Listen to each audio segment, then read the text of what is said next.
Amis motards, bonjour, j'espère que les fêtes se sont bien passées pour vous. 2022 est maintenant terminé et ça a été une année extrêmement importante pour la chaîne.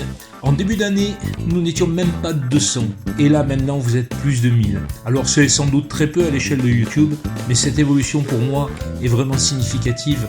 De même, vous avez été très nombreux à laisser des commentaires positifs, encourageants sur les vidéos que j'ai publiées et je tiens à vous en remercier parce que c'est extrêmement important. Faire des vidéos, c'est très chronophage et vos appréciations sont des encouragements à continuer et à faire mieux.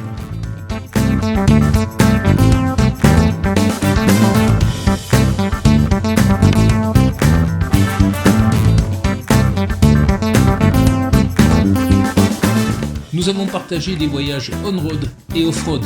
Ensemble, nous avons parcouru des pistes du Gard, de la Lozère et des départements alpins.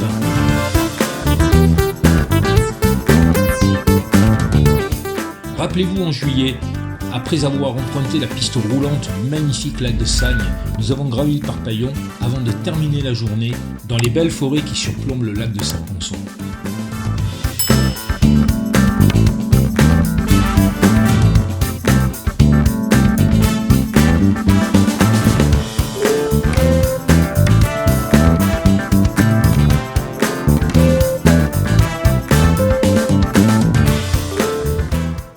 Au printemps, encore un grand moment. Nous sommes partis en Espagne, tout un groupe de motos, sur la côte cantabrique, les Picos d'Europa. Et au retour, nous avons traversé le désert des Bardenas.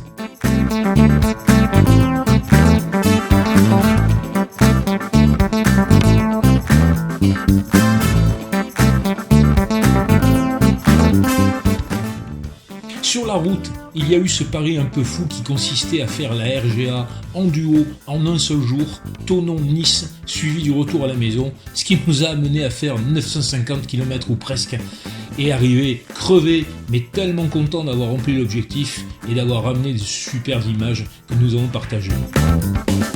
Bien sûr, il n'y a pas eu que des points positifs durant cette année, avec notamment la panne d'une moto qui va finalement être immobilisée quasiment un semestre. Mais ce que je veux retenir, c'est l'aspect positif d'un grand moment d'entraide entre motards. Et heureusement, ça n'était pas mon unique moto, donc on a continué à rouler. On est parti en Norvège, au Cap Nord, par une arrivée dantesque, avec 80 km/h de vent, de la pluie, puis ensuite du brouillard. C'était plus le Cap Nord, c'était le Cap Horn. Je ne l'ai pas encore publié, n'oubliez pas de vous abonner, vous serez avertis dès la sortie de cet épisode. Au retour, on a fait le bilan et s'est posé la question de notre prochaine moto de voyage. Vous avez été plus de 15 000 à regarder les essais de la GS, de la Triumph, de la KTM. Que vos avis soient passionnés ou que ce soit des arguments rationnels, j'ai tout lu et je vous en remercie. Quand on était dans le Grand Nord, j'avais sympathisé avec un grand mec barbu qui avait l'air de faire de l'élevage de rennes. Il m'a dit: si tu veux un truc en fin d'année, tu m'envoies un mail.